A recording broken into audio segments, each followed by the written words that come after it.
Olá, irmãos, bom dia. Gabriel Ricardo aqui do Farol da Liberdade em mais um devocional.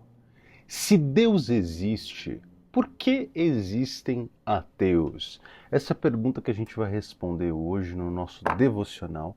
Já desafio que você envie esse vídeo para alguém. Você tem alguém que não crê? Você tem alguém que é ateu? Alguém que está passando por alguma fase difícil de descrença? Você tem que mandar esse vídeo para ele. Você tem que curtir aqui embaixo e comentar por aqui o que você achou. Se você tem uma opinião diferente e se você for devidamente educado, eu vou te responder. Para abordar essa pergunta, hoje nós vamos ler aqui o texto de Tiago, carta de Tiago 2,19. Tiago 2,19, você pode abrir a sua Bíblia por aí, diz assim: Você crê que existe um só Deus?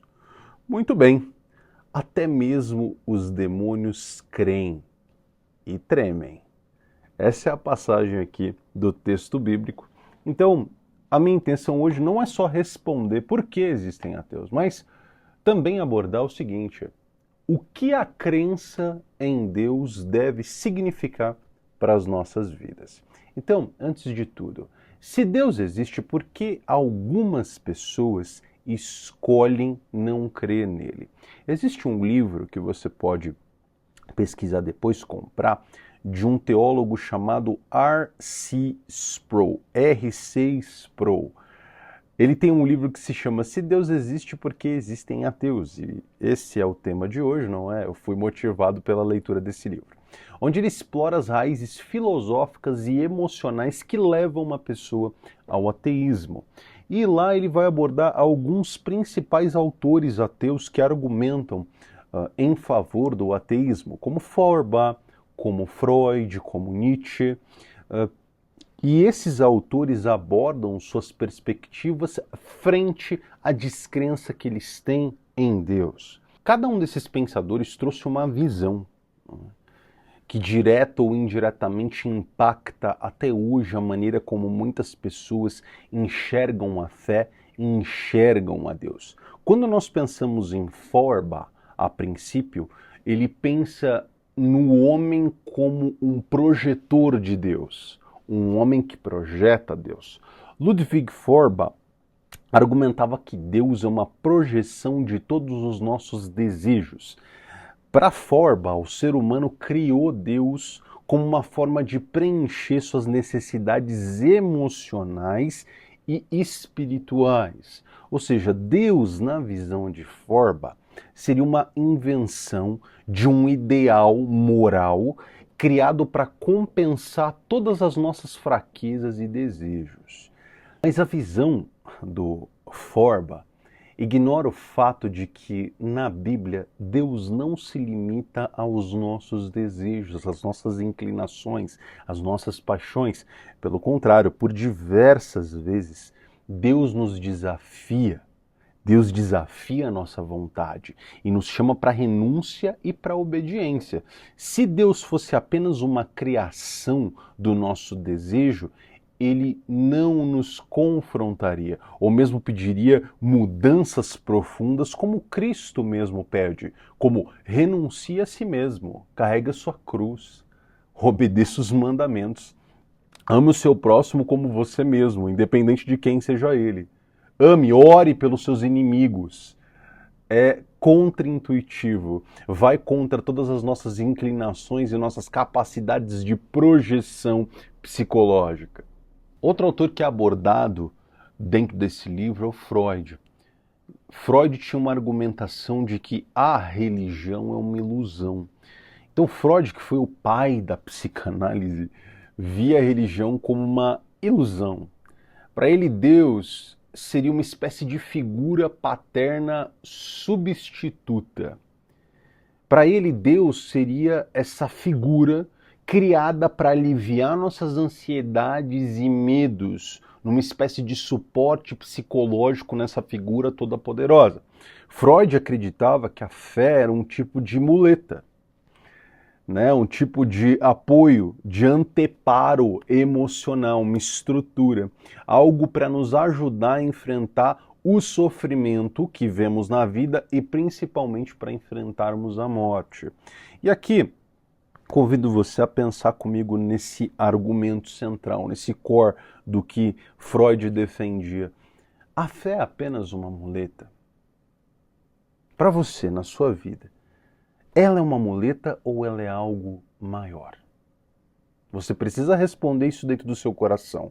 Algum ateu pode te abordar e dizer isso. Como que você vai responder essa pessoa? Como que você endereçaria esse tipo de questão se o seu filho, se o seu sobrinho, se o seu pai, se o seu avô, se o seu tio chegasse com essa questão hoje para você? Como você responderia essa pergunta? Você tem isso firme no seu coração? E aí, a Bíblia nos mostra que Cristo, ao invés de apenas aliviar as ansiedades humanas, ele nos desafia a enfrentar de frente o pecado.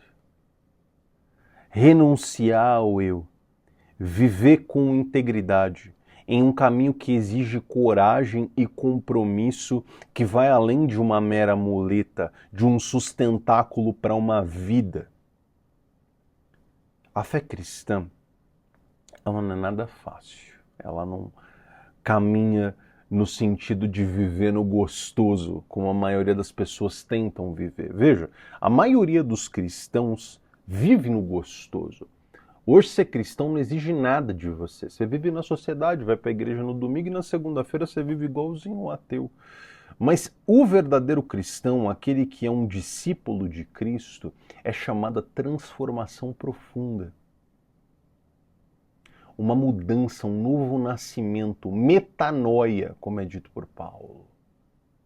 Algo completamente diferente de uma simples muleta ou um anteparo psicológico, como disse Freud. E ainda há um terceiro pensador que é abordado no livro, que é Nietzsche. Ou seja, Deus como um obstáculo para a autonomia de cada um de nós. Nietzsche dizia que Deus estava morto. É dele essa frase. Para ele, a ideia de que Deus era um impedimento ao potencial humano, algo que limita a nossa liberdade, que sufoca tanto o nosso desenvolvimento individual quanto o desenvolvimento da sociedade como um todo. E Nietzsche acreditava firmemente que a moralidade cristã era opressora, que o homem deveria se livrar dessa dependência, dessa superstição primária, para atingir a sua verdadeira grandeza, o seu máximo potencial. O Übermensch, que ele fala, o super-homem, que é um homem que vive pelas suas determinações, amor fati. E, em certa maneira, tanto o pensamento de Nietzsche, quanto de Feuerbach, quanto de Freud, apontam para certos perfis de pessoas. Mas eles não respondem um argumento central acerca da existência de Deus. Então, abordando especificamente Nietzsche, qual é o risco de um mundo sem Deus? Uma realidade onde não existe um padrão moral absoluto, que todas as pessoas precisam ser subalternas a ele. Se Deus está morto, como disse Nietzsche, tudo é permitido. O ser humano vive de acordo com o que lhe convém. Essa foi a abordagem de Dostoiévski diante dessa afirmação, certo? Depois você pode ler lá Os Demônios, Irmãos Karamazov, Crime e Castigo. O espírito dessa frase perpassa todo o trabalho literário do Dostoiévski, né? Então, o que você precisa analisar dentro dessa mentalidade de Nietzsche? Que um mundo sem Deus gera o Estado comunista de Stalin. Um mundo sem Deus, onde Deus não é central, gera o nazismo. Esses eram estados assassinos, que se tinham a religião por ali, ela era um mero instrumento da fé. Não existiam líderes subalternos à vontade de Deus. Mao Tse-tung, Pol Pot, Kim Jong-il, Kim Il-sung, ou o Kim de hoje, né, o neto já, não são pessoas subalternas a Deus, não são pessoas que temem a Deus. O Xi Jinping não teme a Deus, quando tem campos no seu país hoje que prendem pessoas religiosas, muçulmanos e cristãos. Hoje, dentro dos campos de concentração que existem dentro da Coreia do Norte, onde cristãos estão presos, cerca de 40 mil cristãos hoje estão presos na Coreia do Norte, essas pessoas só estão presas porque ousaram defender a existência de uma autoridade maior que o governo local. Esse é um dos perigos de um mundo sem Deus, de um mundo sem uma moralidade absoluta, onde a moralidade é apenas uma opinião, quem tem o braço mais forte, quem tem fuzis, vai determinar o que você tem que fazer ou não. A Bíblia nos mostra que a verdadeira liberdade vem de seguir a vontade de Deus. Não há autonomia absoluta. Cristo nos disse em João 8,32, conhecereis a verdade vos libertará.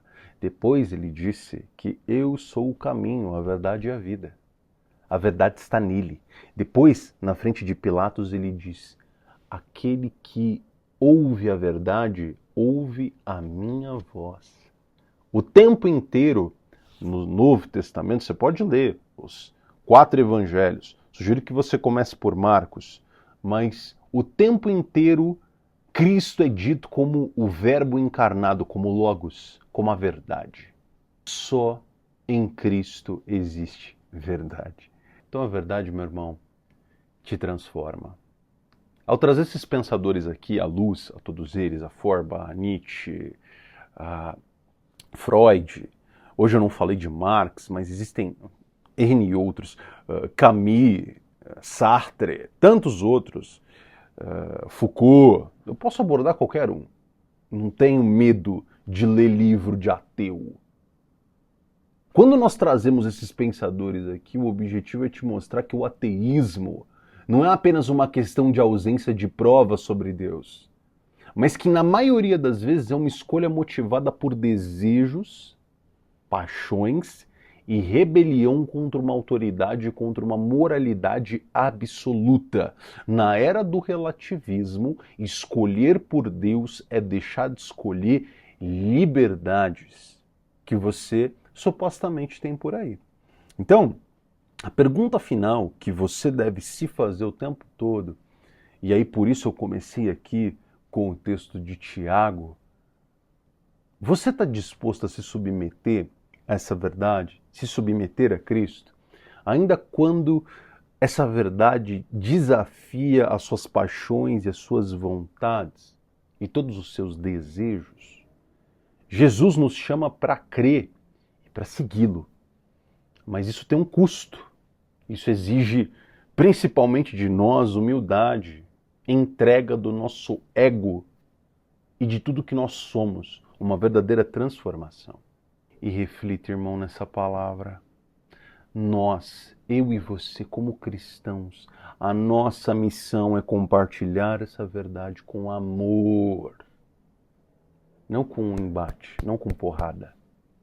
Se há razões psicológicas e extras da prova da verdade, de determinar que algo é verdade por meio da lógica, por meio das evidências, nós não podemos fazer isso com debate, com embate. É sempre com amor. Lembrando que a fé é um encontro que transforma. Não é uma ideia, não é uma viagem intelectual.